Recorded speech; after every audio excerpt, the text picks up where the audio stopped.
আসসালামু আলাইকুম সুপ্রিয় অষ্টম শ্রেণীর শিক্ষার্থী বন্ধুরা, সবাইকে স্বাগত। আজ আলোচনা করব তোমাদের বাংলা বইয়ের তৃতীয় অধ্যায়ের পঞ্চম পরিচ্ছেদ কল্পনা নির্ভর লেখা কোকিল নিয়ে। কল্পনা নির্ভর সাহিত্য বলতে শিল্প সাহিত্যের এমন এক শাখাকে বোঝায় যেখানে রচয়িতার কল্পনা থেকে সৃষ্ট কাহিনী বা গল্প নিয়ে সাহিত্য রচনা করা হয়। ৬৬ পৃষ্ঠা ৩.৫.১ কল্পনা নির্ভর লেখার বৈশিষ্ট্য। যেসব বৈশিষ্ট্য থাকলে কোনো লেখাকে কল্পনা নির্ভর লেখা বলা যায়, সেসব বৈশিষ্ট্যের মধ্যে থেকে ৩টি বৈশিষ্ট্য নিচে লেখো। লেখার পরে সহপাঠীর সঙ্গে আলোচনা করো এবং প্রয়োজনে সংশোধন করো। কল্পনা নির্ভর লেখার ৩টি বৈশিষ্ট্য। ১. এ ধরনের লেখায় অবাস্তব ও কল্পনার মিশ্রণ থাকে। ২. বিভিন্ন অবাস্তব ঘটনার বর্ণনা থাকে, ঘটনার সঙ্গে বাস্তবের অনেকাংশের মিল থাকে না। ৩. এই ধরনের লেখায় বহু কাল্পনিক চরিত্র থাকে, যেগুলো বাস্তবে দেখা যায় না। কোকিল গল্পটি ডেনমার্কের লেখক হ্যান্স অ্যান্ডারসন লিখেছেন। হ্যান্স অ্যান্ডারসনের এই গল্পটি অনুবাদ করেছেন বুদ্ধদেব বসু। কল্পনা নির্ভর লেখা কোকিল গল্পের মূল বক্তব্য। কোকিল গল্পটি চীনের এক কোকিলকে নিয়ে লেখা, যার সুরে দেশে বিদেশের অনেক মানুষ মাতোয়ারা। কোকিলকে নিয়ে ভিনদেশীরা কবিতা লেখা শুরু করে। সেই দেশের রাজা জানতই না এমন একটি কোকিল তার বনেই বাস করে। রাজা জানার পর একদিন রাজদরবারে কোকিলের গান গাওয়ার ডাক পড়ল। কোকিলের গানে মুগ্ধ হয়ে রাজা তাকে রাজসভাতেই রেখে দিলেন। জাপান থেকে উপহার পাওয়া এক কলের কোকিল তার প্রতিদ্বন্দ্বী হল। যদিও তার কণ্ঠে কোনো নতুনত্ব নেই, তবু সবাই তার প্রশংসায় পঞ্চমুখ। কলের কোকিল নিয়ে সবাই ব্যস্ত। অবহেলিত কোকিল একদিন রাজদরবার ত্যাগ করে। এর মধ্যে কলের কোকিলও যান্ত্রিক ত্রুটির কারণে নষ্ট হয়ে গেল। তাকে মেরামত করা হলেও তা আর আগের মতো বাজল না। রাজাও খুব অসুস্থ হয়ে পড়লেন। মারা না গেলেও মৃত্যুভীতি রাজাকে চেপে বসেছিল। মুমূর্ষ অবস্থায় রাজা কলের কোকিলের কাছে গান শুনতে চাইলেও কলের কোকিল আর গান গায় না। তখন জানালার বাইরে থেকে সেই আসল কোকিল গান গেয়ে ওঠে। সেই সুর রাজার কাছে অপূর্ব লাগে। এই ছোট পাখিটি যেন চারদিকে লুকানো ভালো মন্দের গান গায়। এখানে আসল কোকিল আর কলের কোকিলের অমিলের মধ্য দিয়ে আসলে প্রাকৃতিক ও কৃত্রিম জিনিসের পার্থক্যকেই নির্দেশ করা হয়েছে। পাশাপাশি কোকিল রচনাটিতে অবাস্তব কিছু ব্যাপার আছে। কাল্পনিক ও অবাস্তব ঘটনার মিশ্রণই এই গল্পটিকে কল্পনাধর্মী করে তুলেছে। শিক্ষার্থী বন্ধুরা, তোমরা কোকিল গল্পটি ভালো করে পড়বে এবং গল্পের শব্দার্থগুলো ভালো করে পড়ে নেবে। এরপরে ৭৩ পৃষ্ঠার ৩.৫.২ পরে কি বুঝলাম। কোকিল রচনার ভিত্তিতে নিচে কয়েকটি প্রশ্ন দেওয়া আছে। তোমার একজন সহপাঠীর সঙ্গে এগুলো নিয়ে আলোচনা করো এবং সংক্ষেপে উত্তর তৈরি করো। প্রশ্ন ক, আসল কোকিল আর কলের কোকিলের মধ্যে মিল অমিল উল্লেখ করো। নমুনা উত্তর, আসল কোকিল আর কলের কোকিলের মধ্যে মিল অমিল তুলে ধরা হলো। মিল, আসল কোকিল আর কলের কোকিল উভয়ই দেখতে একই রকম। উভয় কোকিলই গান গাইতে পারে। কলের কোকিলও আসল কোকিলের ন্যায় গান গাওয়ার সময় লেজ দোলাতে পারে। উভয় কোকিলের ঠোঁট সামান্য বাঁকানো এবং পুচ্ছ ও ডানা আছে।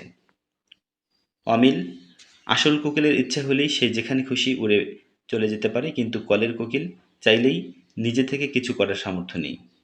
তার পুরোটাই কৃত্রিম। প্রকৃতির মুক্ত বাতাসের স্বাদ সে কোনোদিনই পায়নি।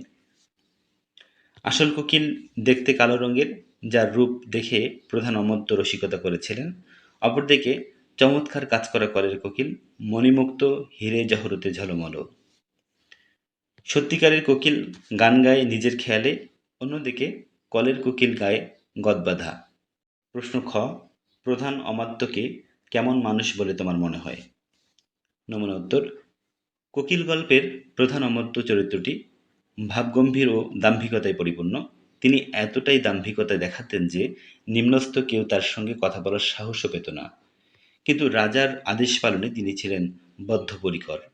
রাজা যখন প্রধান অমাত্যকে কোকিলকে রাজসভায় উপস্থিত করার দায়িত্ব দিলেন, তখন থেকেই তিনি কোকিলকে খুঁজে বেড়াচ্ছেন। এখানে তার দায়িত্বশীলতার পরিচয় ফুটে ওঠে। কোকিলের গান শুনে তিনি গম্ভীর স্বরে তার গানের প্রশংসা করেছিলেন। গম্ভীর প্রকৃতির মানুষ হলেও তার রসিকতা ঘাটতি ছিল না। যখন কালো পাখিটি দেখতে পেল তখন প্রধান অমাত্য কোকিলের রূপ নিয়ে রসিকতা করেছিলেন। এই রসিকতা সবাই হেসে উঠেছিল। সব মিলিয়ে প্রধান অমাত্য চরিত্রটি দাম্ভিকতাপূর্ণ হলেও তার মধ্যে দায়িত্ববোধও ফুটে উঠেছে। প্রশ্ন গ, প্রাকৃতিক আর কৃত্রিম বলতে কি বোঝায়? প্রাকৃতিক ও কৃত্রিম জিনিসের ভালো মন্দ দিকগুলো তুলে ধরো। নমুনা উত্তর, প্রকৃতির সঙ্গে সম্পর্কিত বিষয়াদিকে বলে প্রাকৃতিক। প্রকৃতি থেকে আমরা যা কিছুই পাই না কেন সব কিছুই প্রাকৃতিক। কৃত্রিম মানে নকল। কৃত্রিম বলতে প্রকৃত নয় এমন কিছুকে বোঝায়। এর আরেকটি অর্থ মেকি। প্রাকৃতিক জিনিসের ভালো দিকসমূহ, প্রাকৃতিক জিনিসগুলোর মধ্যে বৈচিত্র্য থাকে। প্রাকৃতিক জিনিসপত্র মানুষের জন্য কম ক্ষতিকর। প্রাকৃতিক জিনিস কৃত্রিম জিনিসের তুলনায় বেশি টেকসই। মানুষ চাইলেই প্রাকৃতিক জিনিসগুলো প্রকৃতি থেকে সংগ্রহ করতে পারে।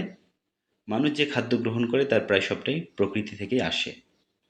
প্রাকৃতিক জিনিসের মন্দ দিকসমূহ, অনেক প্রাকৃতিক জিনিস মানুষের জন্য ক্ষতিকর, যেমন বিভিন্ন বিষাক্ত পদার্থ, বিভিন্ন ধরনের প্রাকৃতিক দুর্যোগ ইত্যাদি।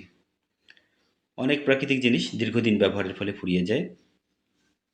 কৃত্রিম জিনিসের ভালো দিকসমূহ, কৃত্রিম জিনিস দেখতে খুব সুন্দর হয়ে থাকে।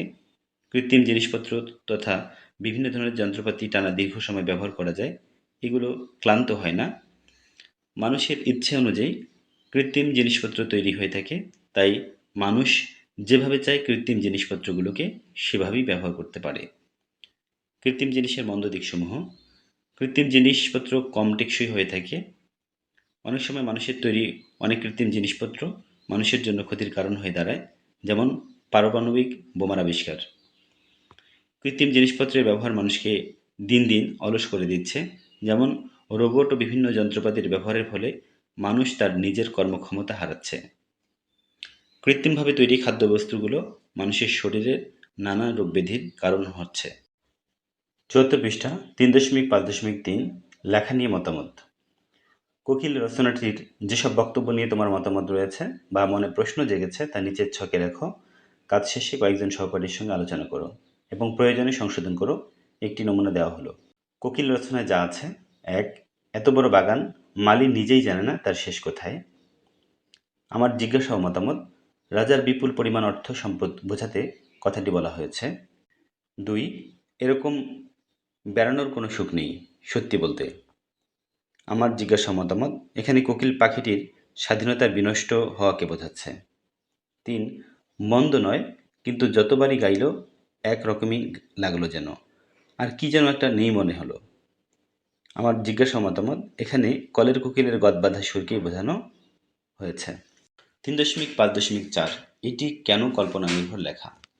কোকিল শিরোনামের রচনাটিকে কেন কল্পনা নির্ভর লেখা বলা যায়? নমুনা উত্তর: বাস্তব জগতে বাস করেও গল্পকাররা কল্পনার জগৎ তৈরি করতে পারেন। কল্পনা নির্ভর রচনায় থাকে কাল্পনিক ও অবাস্তব ঘটনা কিংবা চরিত্র। কোকিল গল্পটিতে আমরা কিছু অবাস্তব ঘটনার বর্ণনা দেখি, যেমন কোকিলের মানুষের মতো কথা বলা বাস্তবে ঘটে না। আবার রাজার পাশে বসে রাজাকে গান শোনানো, বিভিন্ন কথা বলে যাওয়া, এই ঘটনাগুলো বাস্তবে সম্ভব নয়। এগুলো একান্তই লেখকের কল্পনা প্রসূত। ফলে কোকিল রচনাটিকে আমরা কল্পনা নির্ভর বলতে পারি। কল্পনা নির্ভর লেখার আরও কিছু বৈশিষ্ট্য রয়েছে যেগুলো আমরা কোকিল গল্পটিতে পাই, যেমন কল্পনা নির্ভর রচনা শুনতে ও পড়তে ভালো লাগে। কোকিল রচনাটিও শুনতে ও পড়তে ভালো লাগে। কল্পনা নির্ভর রচনায় বহু কাল্পনিক চরিত্র থাকে যেগুলো বাস্তবে দেখা যায় না। এখানে তেমন কিছু চরিত্রের উপস্থিতি খেয়াল করার মতো। উপরিউক্ত বিষয়গুলো বিবেচনা করে আমরা কোকিল শিরোনামের রচনাটিকে কল্পনা নির্ভর লেখা বলতে পারি। সুপ্রিয় শিক্ষার্থী বন্ধুরা, আশা করি বুঝতে পেরেছ। তোমরা পরবর্তী ভিডিওগুলো পাওয়ার জন্য চ্যানেলটি সাবস্ক্রাইব করে বেল বাটনে ক্লিক করে রাখো। ধন্যবাদ সবাইকে।